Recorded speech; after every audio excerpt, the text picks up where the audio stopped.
Mira, yo me llamo Elena Larrinaga de Luis, nací en La Habana, salimos en los primeros años de la Revolución, fuimos a vivir a Estados Unidos, pero bueno, mi familia, que es de origen español, la familia de mi padre sobre todo, pues se sentía más cómodo en la cultura española y lógicamente volvió, digamos, al país de sus ancestros, ¿no? Y llevo casi toda mi vida en España, pero siempre hemos vivido muy de cerca el tema de Cuba, participamos, mi familia nunca se dedicó a la política, era una familia de empresarios, pero estuvimos muy vinculados con la creación del Centro Cubano en España, que tenía una grandísima labor social. Luego el tiempo fue pasando, las generaciones se fueron renovando y actualmente pues yo estoy muy activa en el tema de Cuba, represento a las Damas de Blanco, fundé junto a los presos políticos que vinieron a España en el año 2010 el Observatorio Cubano de Derechos Humanos y bueno, y aquí seguimos peleando por lo que creemos que debe ser el futuro del país. Muy bien. ¿Cómo y cuándo llegaste de Cuba? Yo llegué aquí a Madrid en el año 67. Salimos de... ¿Qué edad tenías cuando llegaste? Cuando yo tenía 12 años. Salimos de Cuba, salimos con mami, o sea, mi papi se quedó, nosotros salimos con mi madre, fuimos a Washington. Debía ser como el año 61 porque yo recuerdo que justo acababa de llegar Kennedy al poder. Eso sí lo recuerdo, era una niña, pero recuerdo eso. Y papi salió un poco más tarde. Ya cuando papi salió, pues entonces ya que las cosas parecían definitivas.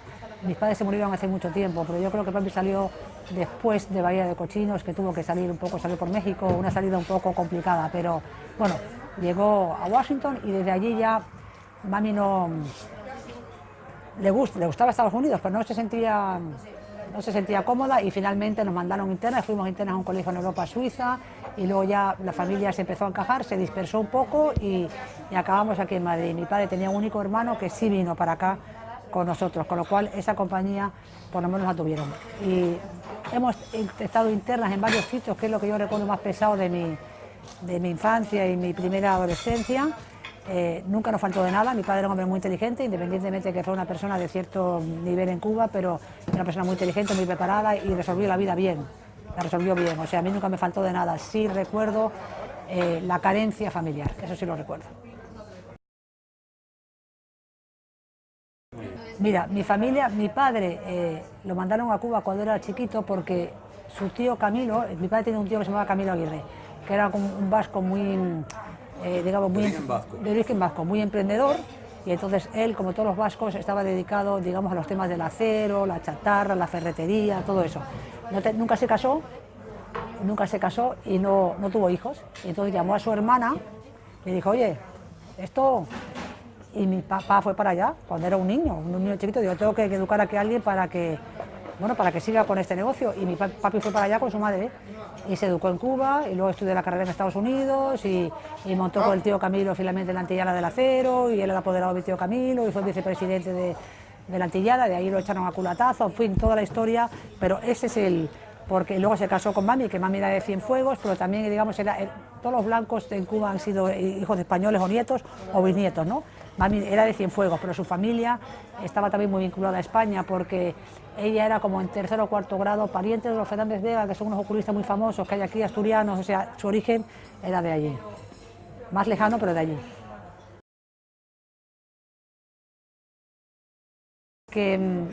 Yo una cosa que me he dado cuenta en todos estos años de vida, ya tengo muchos años ya, ¿no? Lo importante que es para tu estabilidad emocional tener recuerdos. Yo lo que peor recuerdo de todo es que cuando tú vas saltando de un sitio a otro, tú nunca has estado en las conversaciones de terceros. ¿Te acuerdas cuando fuimos al cine? Tú nunca estabas. ¿Te acuerdas? Tú nunca estabas. ¿Te acuerdas cuando tu mamá tampoco nunca está? Eso es lo más difícil de la adaptación, independientemente del idioma. Mami siempre decía que yo cuando llegué a España le dije, ay mami, qué bien, aquí todo el mundo, qué bueno, como hablaba yo antes, claro, qué bueno mami, aquí todo el mundo habla español. Claro, porque yo salí de Cuba, no sabía inglés y tuve que entrar en un colegio americano, aprender inglés, luego me tuve que ir a Suiza a aprender francés, luego me metí en un colegio de monjas en Bilbao, que era el origen de la familia de mi padre, mi mami no estaba papi, internas en un colegio, luego tuvimos que venir para acá, o sea, siempre teniendo que demostrar que eres una buena persona, que eres una persona seria, que eres una persona que vales, que eres una persona amable, siempre tienes que estar como demostrando cosas que los demás no tienen que hacer, ¿no? Yo ahora se lo observo mucho ahora con mis hijos, con mi hijo, que además que tengo un hijo, y con mis sobrinos, digo, qué fácil, porque ellos desde que están chiquitos han ido al mismo colegio, todo el mundo ya nos conoce, todo el mundo sabe que son hijos nuestros, todo ese camino ya está recorrido, ¿no? Y eso es una cosa que hasta que no te falta, no te das cuenta la pérdida. Yo, por ejemplo, mami se murió, tenía 50 años, a muy poco tiempo de llegar aquí. Y yo siempre recuerdo a ella, al final se murió de un cáncer, todavía en aquella época el cáncer era una enfermedad muy letal y no, muy desagradable. Las operaciones muy malas, luego le salió, bueno, fatal. Y yo la recuerdo con la morfina, que nada más que hablaba de Cuba y de sus amigas de Cuba. Y yo pensé en aquel momento, ¿dónde se escribió, quién escribió que mami tenía que morirse aquí sin sus amigos, sin su gente? ¿Quién decidió eso?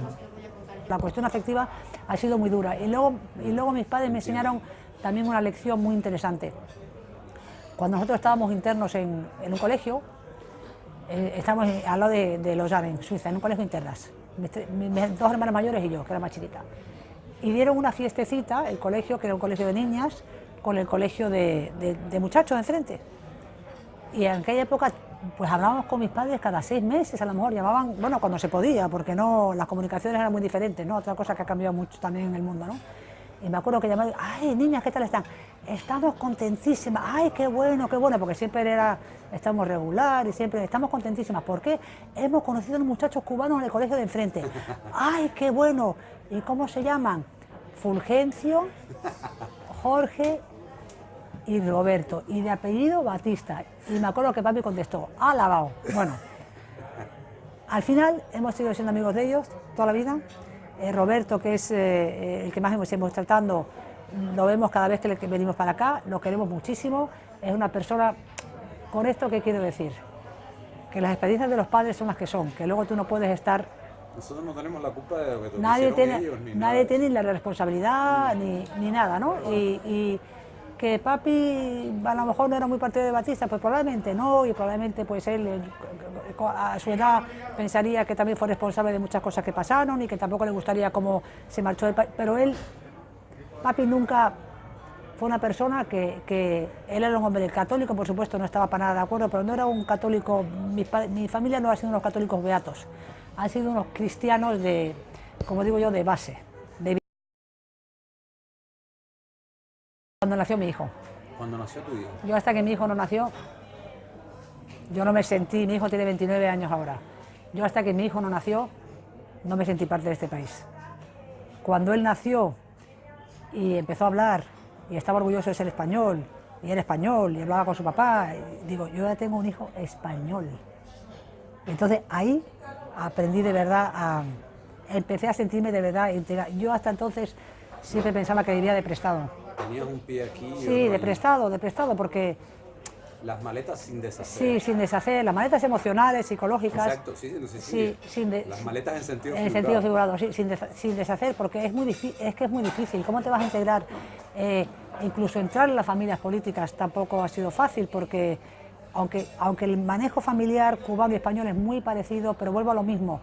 Tú nunca estabas allí, tú llevabas familias establecidas, con amistades establecidas, tú nunca estabas allí, nunca habías estado allí, nunca, siempre eras como la... Y yo tengo una opinión magnífica de todas las familias políticas que nos han tocado, buenísima gente todos, ¿eh? Y yo tengo que decir que mi suegra se portó conmigo muy bien cuando nació mi hijo, mi madre había muerto hace muchos años, la mejor opinión, pero tú nunca formabas parte de esas conversaciones, nunca habías estado allí. Entonces es una cosa muy difícil. Te cuesta, que sea, la sientes. Te cuesta integrarte. Y luego otra cosa que no se debe hacer nunca en la vida, pero sin querer tú comparas, ¿no? Comparas. Y dices, compadre, esta gente aquí está tan encantados y aún así a veces se quejan de las cosas.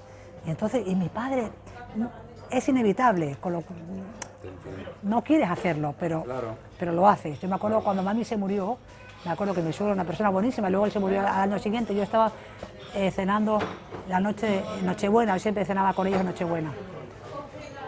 Y yo les pedí a mis hermanos que se quedaban llorando porque estaban solteros y tenían que cenar con mi padre que estaba viudo. Y yo llegaba a esa casa, una casa maravillosa, todo el mundo tan contento, y yo decía, pero compadre, pero esta gente no se dan cuenta de la suerte que tienen y todavía a veces se quejan y no se dan cuenta de la suerte que tienen, ¿no? Eso te acompaña, ya te digo que yo hasta que no nació mi hijo, hasta que mi hijo no forma parte de esa familia, que digo, qué bien que mi hijo ya forma parte de esto, ¿no? Y yo me acuerdo así que yo también. Así que yo también, claro, las madres, al final por los hijos mueven el mundo. El mundo. Así es, sobre todo a las madres. Sí. Entramos en el segundo bloque.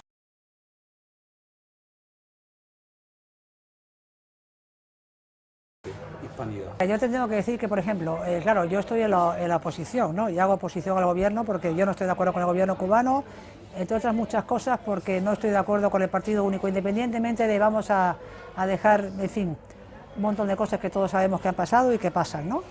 Y así lo defendí ahora cuando estuve en el Parlamento Europeo, que me mandaron una persona de la embajada a decirme, no, porque usted, porque tal, digo, mire, si es que yo no quiero que nadie, mi cuestión es, yo no quiero que nadie me diga, nadie, pero es que ni el Partido Comunista, ni el Partido Liberal, ni la Democracia Cristiana, ni la Iglesia Católica, ni la que me obligue a pensar. Yo quiero pensar por mí misma y luego yo ya veré a dónde me adscribo, pero no, a mí esto no me interesa. Entonces yo tengo que decir en ese sentido que los partidos que antes de las elecciones de mañana se han acercado a nosotros con voluntad de apoyar nuestra posición, siempre desde el punto de vista de la mentalidad española y europea, transición pacífica, dialogada, defensa de los derechos humanos, defensa de las libertades y la creación de un Estado de Derecho, que significa la separación de poderes. Eso es lo que estamos hablando, ¿no? Han sido el Partido Popular, han sido Ciudadanos y ha sido Vox. Esos son los tres partidos que nos han llamado para preguntarnos, para explicarnos y, bueno, lo que ellos pretenden y lo que nosotros apoyamos. El resto, la verdad que no se ha acercado. Entonces, pues yo, lógicamente, que quiero que este lado sea el que gane, no solamente por el tema de Cuba, sino porque creo que el juego que se ha hecho en España ha sido muy peligroso con los independentistas. Vamos a ver, yo soy una defensora del Estado de Derecho, porque el Estado de Derecho crea un marco jurídico donde tú te puedes mover para intentar conseguir lo que quieres. Y yo no estoy de acuerdo con las declaraciones unilaterales fuera del Estado de Derecho y de la Constitución española, porque entonces viene la anarquía y ya sabemos eso a dónde lleva, ¿no? Esa es la cuestión. Muy bien. Bueno.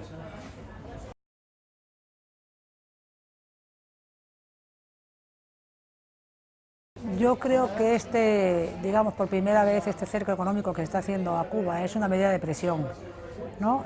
Teniendo en cuenta el contexto general, ¿no?, de la política. Yo creo que es una medida de presión. Las empresas españolas están enfadadas por este asunto, pero claro, yo siempre digo, vamos a ver, señores, ¿dónde estaba España? Felipe González intentó hacer una especie de cuestión con las expropiaciones que fue una vergüenza, la verdad, porque nosotros estamos aquí y papi dijo, mira, esto es una vergüenza, no se puede hacer. Entonces, si a ustedes les da pena ahora que estos señores que están ahí, tienen que pensar también en lo anterior. O sea, ustedes cuando coge riesgo, lo coge y tiene que asumir las consecuencias de ese riesgo. Entonces, ellos sabían lo que pasaba. Entonces, pues hay que asumir el riesgo. Yo creo que el gobierno cubano está en una situación muy difícil, muy complicada. No creo que la cuestión interna sea monolítica y yo creo y quiero creer, por lo que escucho, que finalmente no les quedará más remedio que ceder y sentarse en una mesa, porque Cuba ya no es la Cuba de hace 20 años donde no había imágenes, donde no había información, donde no había... todo el mundo sabe lo que pasa, está muy aislada internacionalmente, políticamente está muy aislada y yo creo que no hay capacidad por parte de ningún país, te quiero decir, por mucho de levantar aquello. No hay capacidad generalizada, por mucho, ni ideológicamente, ni económicamente, o sea, hay que reestructurarlo todo y hay que hacerlo todo nuevo, ¿no? Porque el modelo ya sabíamos que estaba agotado hace mucho tiempo, ¿no?, cuando cayó el bloque del Este, pero ahora ya definitivamente no hay salida, ni los hipotéticos socios que ellos esperan les van a ayudar, ni nada, porque el mundo está ya en otra cuestión.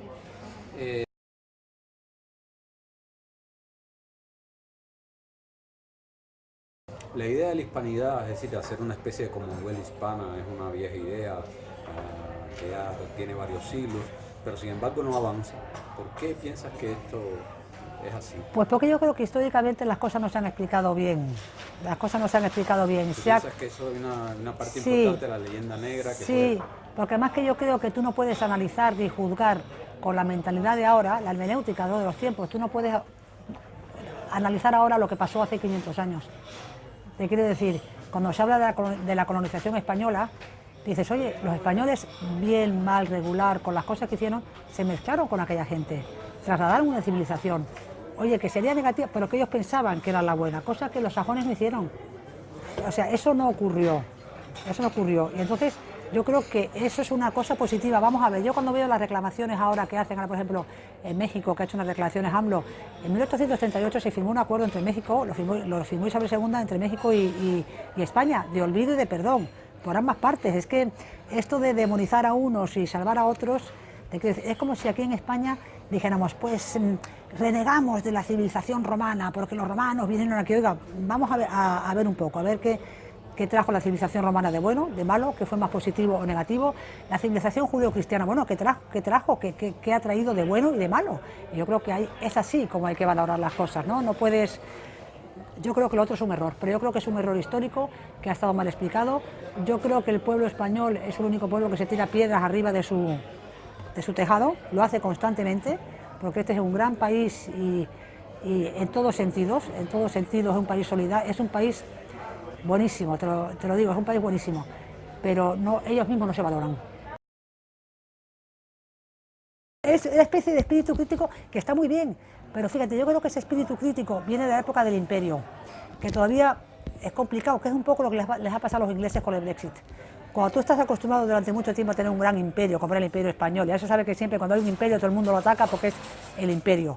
Y durante aquella época en España había un espíritu crítico muy grande y estaba muy bien porque eras tan grande que es verdad que había que criticar ciertas cosas para mejorarlas. Pero cuando eso cayó, se tenía que haber dado cuenta que ya no eran ese imperio que había que criticar, sino que eran un país que había que construir.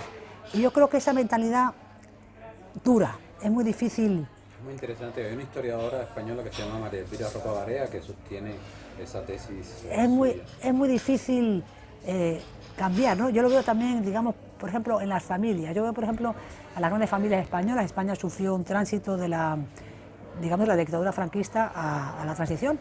Yo siempre digo que yo he conocido directamente a muchos franquistas, que eran buenísima gente, los he tenido en mi familia y los tengo todavía, y a mucha gente que hizo la transición. Hay buenos en todas partes, ¿no? Sí, pero yo me doy cuenta, por ejemplo, que las grandes familias españolas, estas que eran tan importantes en una época, que han decrecido, porque siguen siendo grandes familias, pero bueno, que su importancia ha decrecido, siguen manteniendo el espíritu crítico que tenían cuando eran grandes familias. O sea, lo chiquito es igual que lo grande. No se dan cuenta que cuando hay problemas y no tienes esa fuerza, tienes que unirte. Y la crítica tiene que ser interna, pero no... Entonces, claro, eso es una cosa que, bueno... Entonces hay que volver a reescribir la historia. Yo creo que sí, a reescribirla o a interpretarla más bien. La historia está ahí, está escrita, reinterpretarla, está escrita y está ahí, ¿no? Y yo creo que hay que interpretarla y luego también yo creo que hay que desideologizar el tema de la historia. Yo creo que la sociedad actual está muy ideologizada en general, en el mundo entero, ¿eh? Y yo creo que eso no es bueno. Muy bien. Yo creo que eso es otra vez volver atrás, es una especie como de, no sé, residuos del pasado. Yo creo que las soluciones de los países tienen que ser de los países. No puedes estar pensando, mira, pues ahora me voy a juntar para acá y voy a arreglar un problema. No, el problema hay que arreglarlo, tenemos que arreglarlo en el país. No, estos son como fantasmas del pasado que yo creo que no tiene mucho sentido, la verdad. O sea, yo creo que eso es yo te escucho ahí. Un camino que se desanduvo ya y ahora hay que buscar otras soluciones. Otra cosa es que se puede fortalecer lazos, otra cosa es que no tienes que renegar de tu pasado ni de tus vínculos, porque sería absurdo y sería negar la evidencia, pero o sea, eso no lo veo, la verdad. No lo veo, la verdad no lo veo. De verdad.